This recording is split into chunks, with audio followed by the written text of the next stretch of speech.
উহুদের যুদ্ধে ৭০ জন শহীদ হয়েছে। সকল শহীদের লাশ এনে এক জায়গায় রাখা হচ্ছে। নবীজি গুনে দেখলেন ৬৮টা লাশ, ২টা নাই।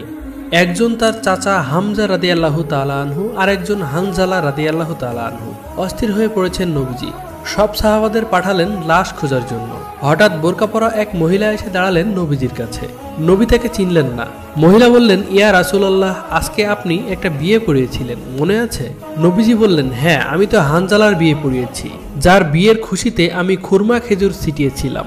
মহিলা বললেন, ইয়া রাসূলুল্লাহ, আমার হাতটা দেখেন, হাতের মেহেদি এখনো শুকায় নাই, কাল বিয়ে হয়েছিল। আর মধ্যরাতে উহুদের যুদ্ধের জন্য বের হয়ে গেছে হানজালা। বাসর রাতে ওনার সাথে আমার ভালোভাবে পরিচয়ও হয় নাই।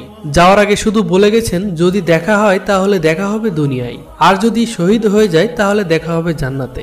মহিলা বললেন, ইয়া রাসূলুল্লাহ, যাওয়ার আগে আমার কপালে একটা চুম্বন করে গেছেন, লজ্জায় বলতেও পারি নাই আপনার জন্য গোসল ফরজ হয়েছে।